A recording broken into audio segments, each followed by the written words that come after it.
আসসালামু আলাইকুম রহমতুল্লাহি ওবরকাতু।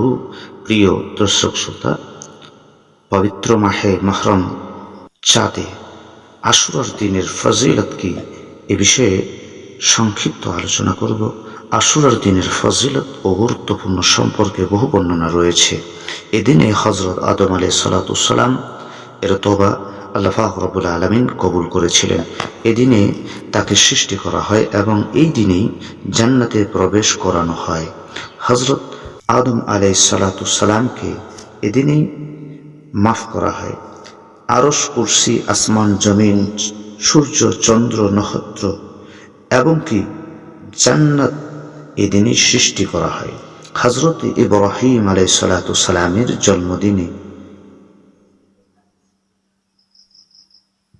দিনটাও হলো এই পবিত্র আশুরার দিন। তিনি এই দিনই জন্মগ্রহণ করেন। আগুন থেকে হযরত ইব্রাহিম আলাইহিস সালামকে এই দিনেই মুক্তি লাভ করানো হয়। হযরত মূসা আলাইহিস সালাম ও তার উম্মত ফিরআউনের জুলুম অত্যাচার থেকে চির মুক্তি লাভ করেন এই দিনেই। ফিরআউন তার অনুসারী সমুদ্রে ডুবে ধ্বংস হয়ে যান। হযরত ঈসা আলাইহিস সালাম এদিনেই জন্ম লাভ করেন। এদিনেই তাকে আসমানে তুলে নেওয়া হয়। এদিনেই হযরত ইদ্রিস আলাইহিস সালামকে উঁচু স্থানে উঠানো হয়। এদিনেই হযরত নূহ আলাইহিস সালামের জাহাজ জুদি পাহাড়ে এসে স্থির হয়। হযরত ইউনূস আলাইহিস সালামকে অতি উচ্চ মর্যাদা সম্পন্ন বাদশাহী প্রদান করা হয় এদিনেই হযরত ইয়াকুব আলাইহিস সালামের চোখের জ্যোতি ফিরে দেওয়া হয়। তিনি এই দিনেই চোখের জ্যোতি ফিরে পান। এদিনেই হযরত আইয়ুব আলাইহিস সালাম তার জটিল রোগ থেকে আরোগ্য লাভ করেন।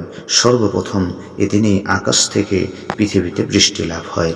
অর্থাৎ এই দিনটাতে আমরা যদি আল্লাহ পাক রব্বুল আলামিনের কাছে সুন্দরভাবে তওবার মাধ্যমে আমরা আল্লাহ পাকের কাছে দুটি হাত উত্তোলন করে আমরা যদি আমাদের গুনাহের জন্য মার্জনা চাই, অথবা আমাদের শারীরিক অসুস্থতা দূর করার জন্য সুস্থতার আশা নিয়ে আল্লাহ পাকের কাছে আরজি রাখি, আল্লাহ পাক রব্বুল আলামিন হয়তো আমাদের আশুরার দিনের ওসিলা করে আল্লাহ পাক আমাদের দোয়া কবুল ও মঞ্জুর করতে পারেন।